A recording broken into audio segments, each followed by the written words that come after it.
Добро вечер и добре дојдовте во оваа прва епизода од новата сезона на Седмица. Еве веќе стигнавме до 9-та година од емисијата. Дај Боже да издржиме до следната, па ќе славиме јубилеј, цела деценија со Седмица. Инаку како сте ми? Одамна се немаме видено. Мислам дека поминаа 2 месеци од последната епизода. Се надевам дека малку се одморивте. Земавте здив затоа што пред нас не чека напорен период. Вообичаено сите политички емисии, првите епизоди по летната пауза ги најавуваат како нешто вау, дека оваа сезона ќе биле поексклузивни, ќе биле нешто посебно, најавуваат се и се што вакви или онакви високи гости и демек така ќе го задржале вашето внимание. Јас не сум таков човек или таков новинар, па така еве во првата епизода од оваа нова сезона, единствено што ќе ви најаваме дека ќе ја задржам традицијата, а тоа е дека форматот на емисијата ќе остане како и досека, ќе гледам да опфатиме што повеќе теми, ќе ги коментираме и ќе ги анализираме. Тоа што можам да ви го ветаме дека ќе бидам искрен со вас, јасно и гласно ќе го кажувам своето мислење, без разлика дали тоа некому му се допаѓало или не. Знам дека имам верна публика и се потпирам на неа, затоа што без вас, гледачите, ќе ме нема ни мене со оваа емисија во етерот. Некогаш се согласувате со мене, некогаш не. Некогаш ќе ме пофалите, некогаш ќе ме критикувате. И тоа е нормално. Не може секој секогаш да се согласува со другиот. Добронамерната и издржана критика ја прифаќам. Со тоа што не се согласувам, дебатирам и се обидувам аргументирано да го побијам. Но има и такви кои ме мразат. И кои од своји лукративни причини сакаат да ме нема. Вообичаено станува збор за партиски полтрони и ботови на кои не им смета тоа што го зборувам, туку им смета тоа што вие ме слушате. Тука има голема разлика. На тие таквите само ќе им порачам. Терете си со својата агенда. Што се немам истрпено во овие 9 години? Од притисоци па се до сериозни закани за мене и моите деца, така што сега, после се, немам никаква намера да попуштам. Нејсе, време е да ја почнеме оваа епизода. Сега, како што реков, минаа цели 2 месеци од кога последен пат се видовме, така што се случија толку многу работи што искрено не знам од каде да почнам. Ќе се обидам да синтетизирам дел од темите, за да не собере во времето кое е одредено за емисијата. Да почнеме од позади, односно од последното нешто, кој колку и да звучи локално, да речеме на некој начин, сепак има поголемо значење кога го ставите во контекст на едно поголемо сценарио. Зашто станува збор?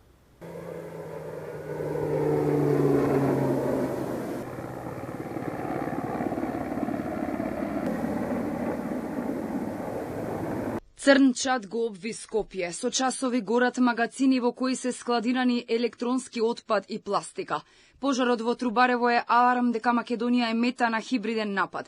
Првиот човек на Дирекцијата за заштита и спасување Стојанче Ангелов вели дека има индиции пожарите што се случуваат деновиве да се подметнати, а полицијата и тајните служби работат на откривање на сторителите. Се работи за хибриден напад врз државата. Ова не е нормално во рок од 10 дена да имаме најпрво тежок пожар на депонијата Вардариште, што туку ја ставивме под контрола, започна пожар во депонијата Дрисла, сега кога Дрисла веќе е ставена под деловна контрола, утре ќе биде целосно затрупана. Прво вчера имавме палење на депонија во Шутка, која што исто така беше тешка за гасење, создаде многу чад, многу непријатен мирис и денес ова зад нас. Значи некој намерно се обидува да предизвика незадоволство кај граѓаните, загадувајќи го воздухот, но нашите служби, почнувајќи од БЈВ, па и нашите тајни служби работат на откривање на сторителите. Цел ден борба со страшниот пожар, се гасне со вода и специјална пена, а храбрите пожарникари со посебна опрема влегоа во црниот чад и се бореа со огнената стихија. Сликата во Трубарево е застрашувачка. Пожарникарите, полицијата, армијата, членовите на Дирекцијата за заштита и спасување од петни жили се борат со огнената стихија, со пожарот кој изби во објектите на Евгрупацијата, која се занимава со електронски отпад. Се користат хеликоптери, ер-трактори, пожарникарските возила и водените топови на ЕБР.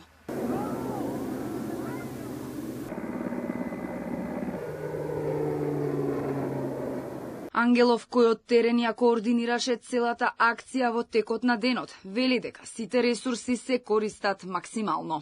Во текот на гаснењето цело време се слуша звуци налик на истрели, на пукотници. Најверојатно дел од тој електронски отпад создава мини експлозии кои што засега не загрозуваат никого, но исто така имаше многу пластика. Ова што сега чади, онаму се уште не беше запалено, не успеавме да спречиме огнен да дојде до него. Се запалија големи количини на пластичен отпад, дробен, релативно ситен пластичен отпад, кој што е исклучително тежок за гасење. Имам лоши вести за граѓаните.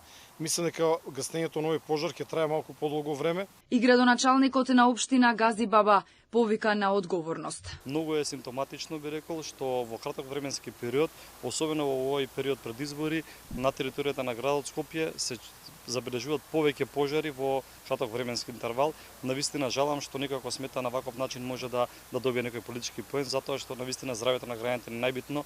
Пожарот изби околу 13 часот во објект наменет за складирање отпадни електрични материјали, па се прошири во простории во кои се чувала дробена пластика.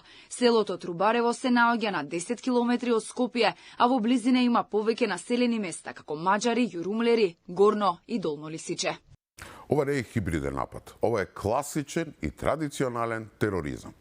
Драги мои скопјани, Господ да ни е на помош. Ја не знам што се немам издишано годиниве, сега уште ова ни фали. Ајде од октомври, ноември навикнати сме дека со почетокот на грејната сезона ни следи и доза труење со воздухот, но искрено не памтам вакво нешто да ни се има случајно преку лето. Прво беа пожарите во околината на Скопје, па Вардариште, Дрисла, Шутка и сега фабрикава или отпадот за батерии.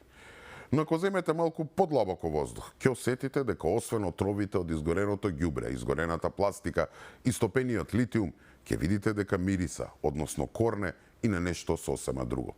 Смрди на тешко политиканство. Нели ви е малку сомнително што сето ова се случува токму на еден месец пред локалните избори? Вообичаено сум скептик и не верувам во теории на заговор, но ова што се случува е премногу сумнително за да го наречеме чиста коинциденција, случајност или несреќа. Тоа што скопјани се бунат, врескаат и се бесни до немај каде е нормално и очекувано. Се гушиме, се труеме и нормално е да се буниме и бунтуваме. Но не приметувате дека сите овие случаи на некој им дојдоа како кецна десетка во овој период. Па видете кои се најгласни за оваа еколошка катастрофа. Опозицијата, предводена од СДСМ, и оние наводни граѓански организации кои со години цицаат пари од странство и кои служат како конјаница секогаш кога на СДСМ му треба помош на избори. Чекајте бе луѓе, фабрикава или отпадов за батерии во Трубарево имала лиценца издадена дури во 2021 година, што значи пред цели 4 години. И проблемот со Вардариште и Дрисла не е од вчера, тој се влече со години наназад, ако не и цела деценија. Нели ви е малку сомнително што сега одеднаш таму се појавуваат пожари? По Филипче, кој сега одеднаш му текне дека е лидер на македонска партија, не морепловец од Дубај, најмногу врева крева и кандидатката за градоначалник на СДСМ Шукова, личноста која, замислете, до пред некоја година беше министер за животна средина. Да, жената која цел свој мандат во Министерството, чија основна задача е зачувување на животната средина, со прст не мрдна да го реши на институционално ниво проблемот со Дрисла и Вардариште, сега ни држи лекции. Ја критикува власта и ветува решение ако победи на избори. Па немојте ви се молам. Друга работа. Како бе тоа никој не ја споменува таа што е најодговорна во моментов за овој проблем, се уште актуелната градоначалничка на Скопје Данела Арсовска. Па мислам дека последен статус на социјалните мрежи е на 8 септември. Од тогаш минаа 4-5 дена во кои сите се гушиме, а таа ни збор да зуцне. Па луѓе, иако мандатот е пред крај, таа се уште е градоначалник на градот и Вардариште и Дрисла се неизина директна надлежност. Ама не за неа закачаме, нели? Се измори премногу од битката со дивоградбите во Чаир, па сега треба да одмори. Или како тоа СДСМ секој ден држи пресови, испраќа соопштении каде мава со дрва и со камења по власта, а збореве, например, немаат кажано за директорот на Дрисла. Душа му извадија на председателот на управниот одбор, но не ни збор за директорот. Знаете зошто?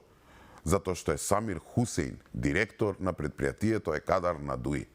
Ни збор за директорот, а то навреди за председателот на управниот одбор, чија надлежност, слушност е само да свикува седници и состаноци за да ги прегледаат извештаите кои ги поднесува, токму директорот на Дуи, кој патеме именуван од Арсовска.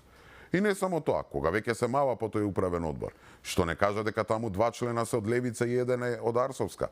Од Левица се Андреја Јанков и Горанчо Петровски, а представник назначен од Арсовска е Маноли Кулебанов. Ама за нив мукла. Со вакво криење од јавноста на имињата од Левица, од Дуи и штитење на Арсовска во чија надлежност се Вардариште и Дрисла, само се потврдува она во кое се сомневаме подолго време. Дека сето ова не е случајно и дека зад оној смрад и реа што се шират од Вардариште, Дрисла и Трубарево, стои изгледа никој друг, ако не се да само и Дуи.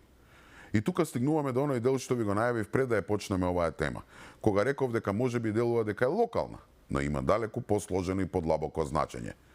А тоа е бескрупулозното сценарио на ништожниците од опозицијата, кои соочени со катастрофален пораз на изборите, не им преостанува ништо друго освен да создаваат паника, револт пред изборите. Вардариште, Дрисла и Трубарево се само уште една цигла во тоа црно сценарио. Со месеци назад, па можеби уште од почетокот на годината, предупредуваме дека Дуи и СДСМ имаат црно сценарио за уривање на владата, преку инфилтрирање на Дуи во власта, кое оттаму треба да го подготви терено за враќање на СДСМ во владата. На исто ова предупредува нели премиерот Мицковски веќе подолго време.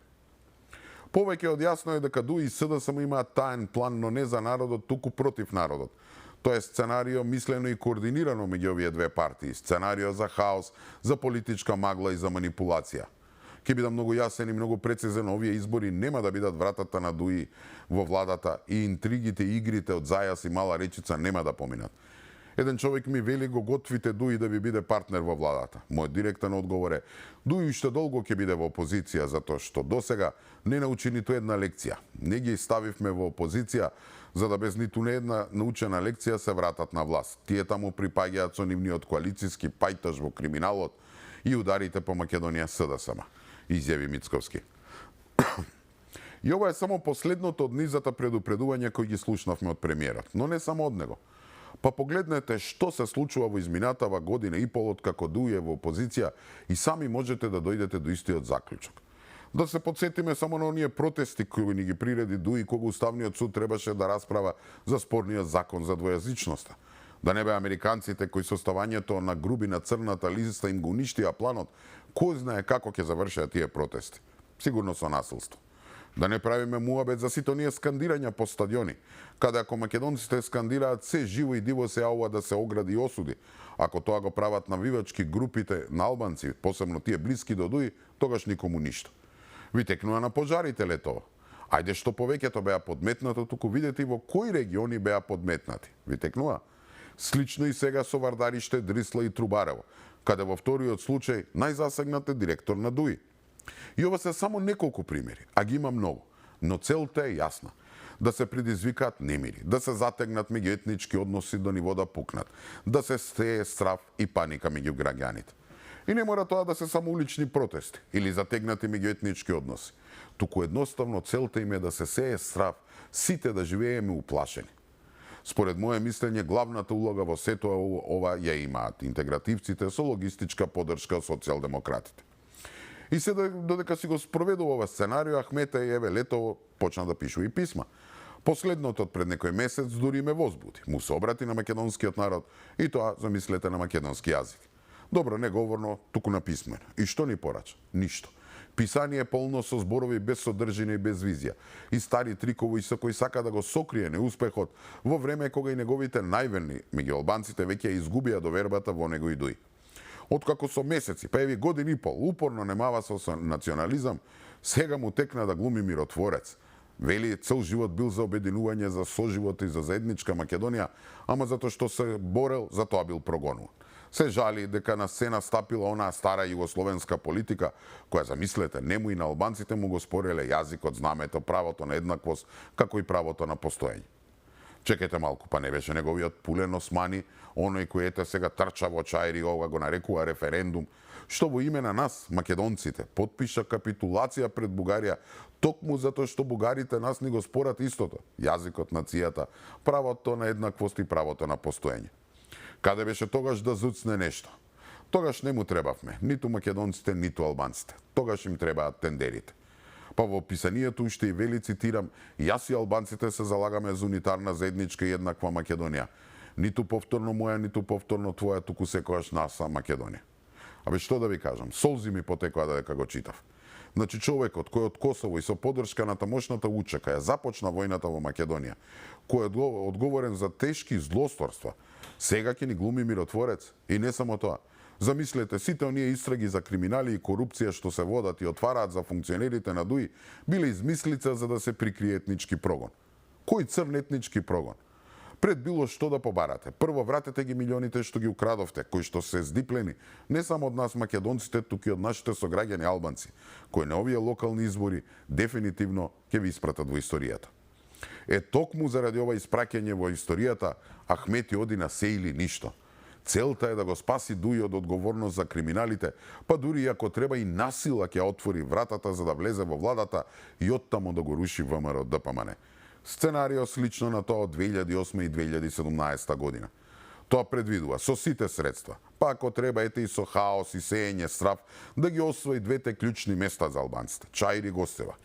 Мисли дека со победа таму ќе ја докаже тезата што и сега неуспешно ја продава, дека албанците не биле застапени од нивните вистински представници во власта. Идејата е со помош на странците по изборите да се изврши притисок врз премиерот Мицковски, да ги откачи вреди да ги земе интегративците во владата, а оттаму Ахмети и неговите како тројански конј да роварат против ВМРО ДПМН. На крајот да се оди на предвремени избори, пошто Ахмети би си го зел својот верен привезок СДСМ и со нив да си прават влада.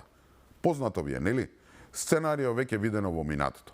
Памтите, ДУИ истото го направи во 2008, кога под силен притисок од странците ВМРО ДПМН мораше да се збогува со ДПА и во влада да го внесе Ахмети. Кога успеа целосно да се позиционира и однатре да ги растресе темелите на владата, нели Ахмети во 2017 го зададе конечниот удар. И покрај тоа што ВМРО победи на изборите, ДУИ реши да коалицира со СДСМ, нормално со амин на странците. СДСМ ги направи сите отстапки и ја капитулираше Македонија, а Ахмети и компанија станаа милионери. И волкот сит и овците на број. И не знам дали приметувате дека како и во 2008 и во 2017, така и сега ДУИ повторно има помош од социјалдемократите, кои како што гледаме како скроз да кренаа раце од изборите, па дури од нивните Струмица и Центар. Целата машинерија на СДСМ е фокусирана да му помогне на ДУИ. Само погледнете колкав публицитет доби Арсовска со шоуто во Чаир, но и убавите зборови што ете ги добива Османи сега. Слична улога е и на Таравари со неговото политичко салто кога ја напушти владата и министерска позиција само за да му го испорача Гостивар на Ахмети. Но во едно сгрешија. Сега ја немаат поддршката од Европската унија и САД. Таму веќе дуваат различни ветришта. И второ, уште поважно. Премиерот Мицковски не пие нафта. Тој е свесен и го предвиди ова црно сценарио на Ахмети и Филипче и јавно порача. Нели, за ДУИ никогаш нема да има место во оваа влада. Но Филипче нема друга опција, освен да се крсти во Ахмети. Филипче се враќа во прегратките на Ахмети. Лидерот на СДСМ најави дека во првиот круг од изборите неговата партија ќе настапи самостојно, односно со својата коалиција на сателити, но дека за вториот круг ќе разговара за можна соработка или коалиција со некој од партиите на албанците.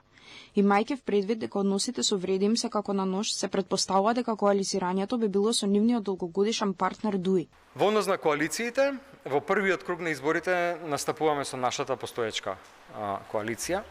Во однос на вториот круг на изборите ќе разговараме и со другите партии од албанскиот блок. Интересно е што СДСМ размислува да се врати повторно кон ДУИ, затоа што во изминатиот период по падот на нивната влада, Филипче, но и други социјалдемократи се оградија од Ахмети, па дури го вперија прстот кон него како виновник за тоа што ја загубиле власта. Признаа дека биле сервилни кон интегративците, а тие ја злоупотребија нивната широчина. Сегашното признание дека се враќаат во прегратките на ДУИ оди во прилог на тезата дека двете партии заедно имаат црно сценарио за враќање на власт. Тоа предвидува преку освојување на општините Чаир и Гостивар интегративците некако да стигнат до Илинденска. Работат на повторување на сценариото од 2008 и 2017 година, кога Ахмети насила влезе во владата на ВМРО ДПМН, па одвнатре како тројански конј ровареше. Успеа да ја урне власта и си го прибра својот привезок СДСМ во владата. Неофицијално планот сега е ист. Проблемот им е што премиерот Мицковски го предвиди ова црно сценарио. Соочен со ова, Филипче не штедеше на време да ги демантира овие тези. Ништо не се случува, ниту има некаков напредок во образованието, нема ниту во земјоделството. Сите добри мерки и политики практично престанаа, премиерот нема што да прави, освен да обвинува за некаква дестабилизација. Какви информации и материјали поседуваат ДУИ за Филипче и Заев за тие да не можат да се тргнат од скутот на Ахмети и да се враќаат на криминали, праша од ВМРО ДПМН. Како што тврдевме, така и испадна. Денеска Филипче јавно најави коалиција со ДУИ. Прашањето е едноставно. Што толку има ДУИ за него и за Заев, за да не може да се тргнат од нивниот скут? Секојдневно зборуваат за ново раководство и автентични одлуки, а на крајот повторно се враќаат кај старите партнери во криминал и во корупција. Председателот на СДСМ најави дека до крајот на оваа недела или на почетокот на следната недела ќе бидат објавени имиња на преостанатите кандидати за градоначалници. На прашањето дали независните кандидатури може да повлечат нивни гласови на изборите, Филипче не одговори, но посочи дека лично ја поддржува волјата на независните. Значи СДСМ си се враќа во прегратките на ДУИ. Ако ова не е директно признание дека тие работат за ДУИ, јас не знам што е потребно. И погледнете кампањата.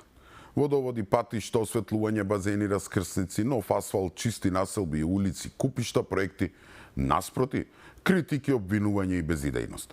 Иако кампањата за локалните избори, како што знаем, уште не е официјално започната, од досегашното однесување на двата блока веќе може да се видат контурите како таа ќе се одвива. Власта предводена од ВМРО ДПМН оди со позитивна кампања, па удри со сета сила на отчети, проекти и идеи за кои би се подобрил животот на граѓаните. Додека опозицијата, начело со СДСМ, како и секогаш гледате, се фокусира на критики, обвинувања, односно на негативниот пристап. Па погледнете само што прават со Вардариште, Дрисла и Трубарев. И тоа не е никакво изненадување. Од секогаш ВМРО било тоа кое освојувало гласачи, добивало избори врз основа на проекти и идеи, а СДСМ терал црна кампања и се надевал на само една работа. Дека граѓаните, односно гласачите, ќе излезат на избори не за да изберат опција што ќе им го подобри животот, туку за да казнат некого. Тоа е таа безидејност што од секогаш било стратегијата на СДСМ. Во тоа обично добиваат помош од самопрогласените граѓански невладини здруженија, но и од меѓународната заедница. Но сега и таму имаат сериозен проблем. Независните и да не ти биле толку независни. Дел од нив да биле зашекерени. Имено, за дел од независните кандидатури за градоначалници и советници, познати од времето на Сорос и шарената револуција, неофицијално во сенка стоела екс-премиерката, вице-премиерката и екс-лидерка на СДСМ Радмила Шекеринска. Таа, која нели е на некој начин екскомуницирана од СДСМ и Филипче, веројатно сака на овој начин повторно да се оствари влијание и евентуално по поразот на изборите да трне во битка за превземање на СДСМ. Овие така наречени независни кандидатури, според сите очекувања, нема да одземат од контото на ВМРО ДПМН, туку токму спротивното. Тоа се оние гласови на кои се надева СДСМ дека ќе ги добие со својата негативност. Затоа мислам дека по овие избори, на вистина, социјалдемократите ги чека пасокаизација. И тие како партија ќе заминат во историјата. Иста судбина што е чека и ДУИ. И токму затоа единствениот спас за нив се црни сценарија. На тоа се навикнати и само тоа го знаат. Да работат зад кулисите и така да дојдат на власт. А помош секако имаат и од длабоката држава. Оние нивни криминогени остатоци во безбедносните служби. Мастер план за рушење на ВМРО ДПМН. Вака вице-премиерот Александар Николовски го опиша сценариото за кое тврди дека било креирано од поранешното раководство на СДСМ со злоупотреба на безбедносните служби. Вели дека планот имал 3 чекори. Прво, притвор на пратеници за промена на името. Второ, да се седне на обвинителна клупа за тероризам и нелегално финансирање. И трето, забрана за политичко дејствување на ВМРО ДПМН. Николовски тврди дека Агенцијата за национална безбедност фабрикувала лажни извештаи за раководството на партијата, представувајќи ги како анти-НАТО и антизападни. За мене, например, пишуваа дека сум под иранско, турско или унгарско влијание, во услови кога бев подпредседател на парламентарното собрание на Советот на Европа, соопшти Николовски. За скандалот за прислушување на политичари, обвинители, бизнисмени и новинари во периодот 2019 до 2024 година. Вице-премиерот Николовски вели дека мора да има разрешница за во иднина да не се повтори злоупотреба на службите. Два пати ВМРО ДПМН паѓаше од власт злоупотреба на службите. И 2002 година како последица на големото УВО аферата 2000 година и 2016-17 година како последица на аферата вистината за Македонија 2015-2016 година преслушуваните разговори. И ако некој, затоа што се истите луѓе, истата збирштина, истиот полусвет, мисли дека ние сме доволно наивни, глупави е да го искористам тој збор, и дека ние сега ќе оставиме работава така трет пат така да не симнат од власт, недемократски, иначе секоја власт се заминува, кога народот ја одлучи, тогаш сериозно не подцениле. Прислушувањето на новинарите е особено алармантно. Николовски вели, биле следени цели редакции, но притисоци трпеа и телевизии. Цели редакции биле следени. Оваа телевизија во која што ние вечерва седиме беше под постојана истрага дали на финансиската полиција, дали на финансиското разузнавање, дали на обвинителството, дали Тоа на може да го Министерството за постојано доаѓа за дека внатрешни некакви работи, делот за организиран криминал од 2019 година до завршувањето на изборите минатата година. Алфа беше под континуирана истрага затоа што целта беше да се затвори Алфа. На прашањето за декласификација на документите, Николовски вели дека целта на спин мајсторите на СРСМ е да се изманипулира јавноста и наместо да се зборува за одговорност, да се зборува за приватните животи на оние кои биле прислушувани. И сега тие со кој спинотат? Свелат вака, очигледно сме живи и фатени, знае владата што сме правиле, имали индиции додека беа опозиција, се им се потврдија. Единствен начин да ние се спасиме од ова е да повторно јавноста биде претворена во реалити шоу и во војаризам. И наместо да се зборува дали премиерот бил следен и прислушуван или не бил, а бил, дали Александар бил следен или не бил, дали за него се штанцале лажни белешки до партнерски држави, служби и така натака или не, ние ќе зборуваме дали, например, по тие документи има разговор каде што Александар денеска бил нервозен и се подскарал со сопругата или со брат му или со некој пријател и така чисто приватна натака. работа. Точно. И ние сега ќе дискутираме за таа работа. Инаку во скандалот со прислушувањето се тврди дека во периодот од 2019 до 2024 година, период кога владееше токму СРСМ и ДУИ, биле следени тогашниот лидер на опозицијата, а сегашен премиер Христијан Мицковски, сегашниот вице-премиер на владата Александар Николовски, како и бизнисмени, редакции, новинари, обвинители. Може би го немаат веќе Верушевски, но ете СДСМ си нашле негова достојна замена, веројатно во ликот и делото на Виктор Димовски. Тајната полиција, која треба да се занимава со ловење на можни терористи на македонска почва, бугарски, руски шпиуни или да се грижи за безбедноста на државата, се занимавала со лов на вештерки, рекет, кодошење и уцена. Прв на списокот како непријател број 1 бил тогашниот шеф на опозицијата, а денеска премиер Христијан Мицковски. Незаконски бил отворен предмет за него, бил следен и прислушкуван. Се барало влакно во супата, било што, за да можат после со сечени и лепени извештаи да го кодошат кај странците за да спречат да дојде на власт. Наместо да се занимаваат со бандите од Грчеца, Рачиново и со криминалот на ДУИ и нивните функционери, или со криминалот на сите политичари од 90-тите па до денес, или со повратниците од Сирија, службата ме следела мене и моите деца.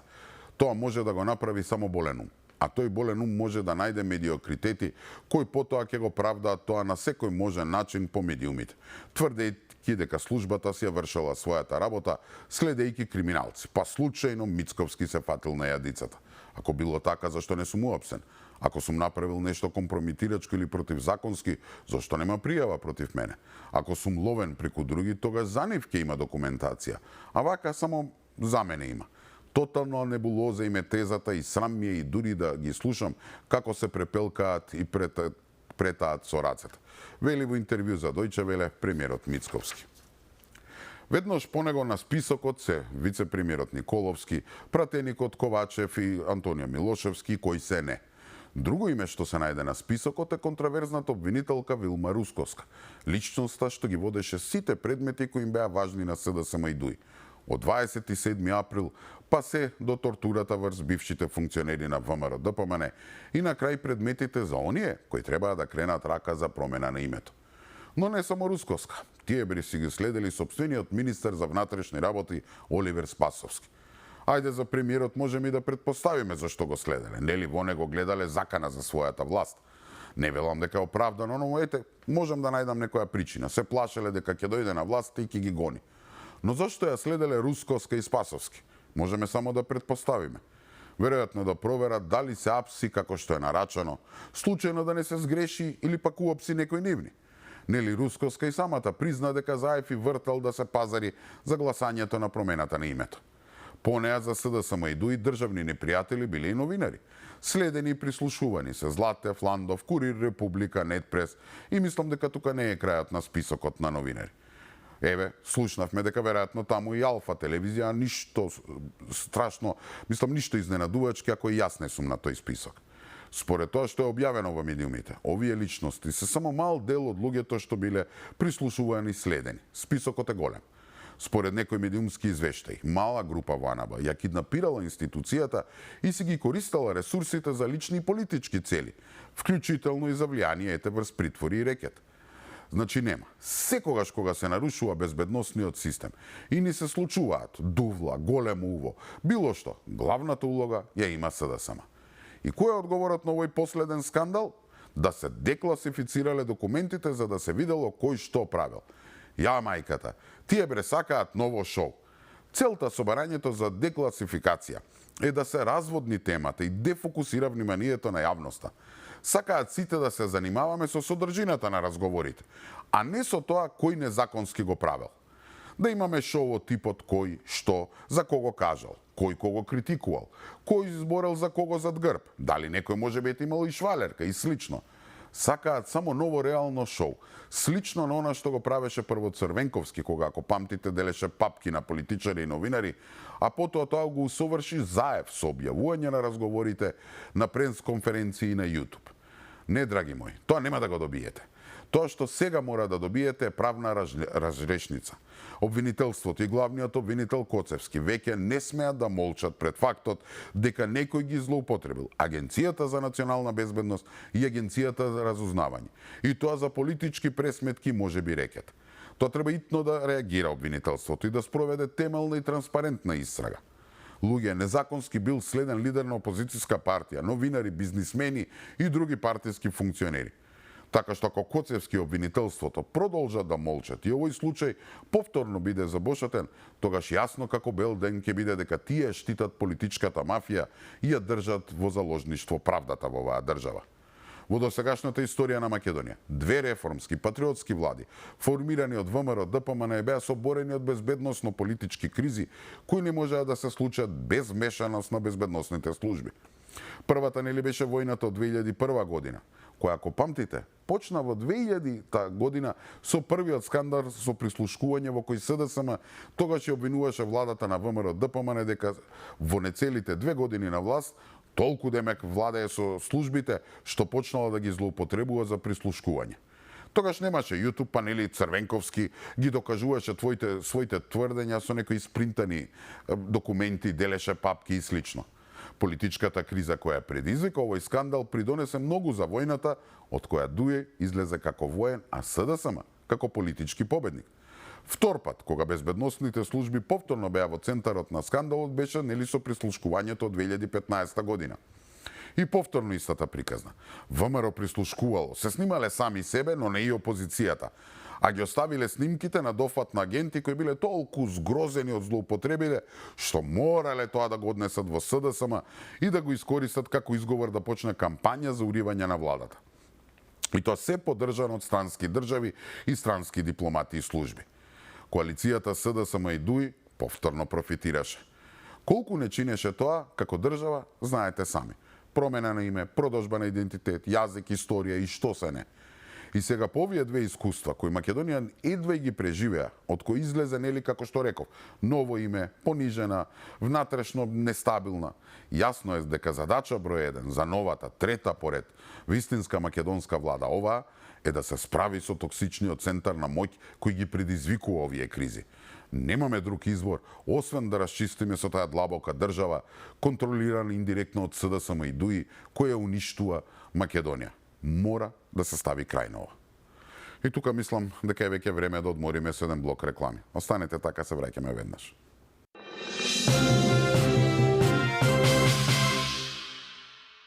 Добре дојдовте назад. Еве сме при крајот и на оваа прва епизода на седмица од оваа нова сезона.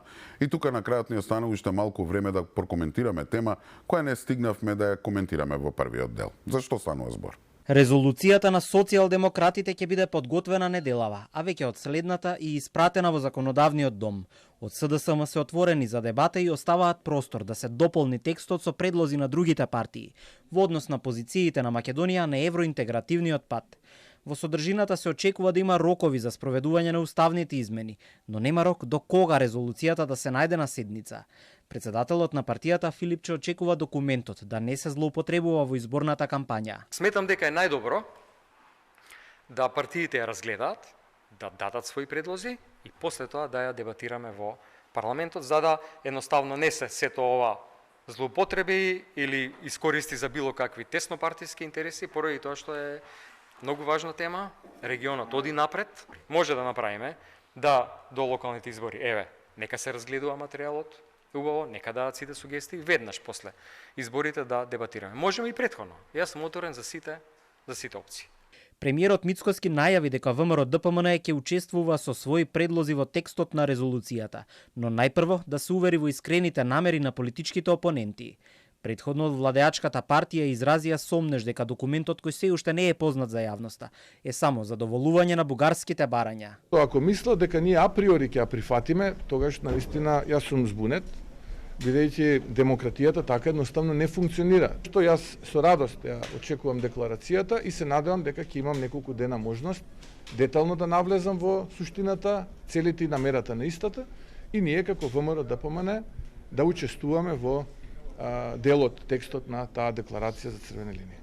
Еден од предлозите на СДСМ е, ако има ново вето од Бугарија и пречекорување на црвените линии предвидени во текстот, Македонија веднаш да ги прекине преговорите. СДСМ се загрижени.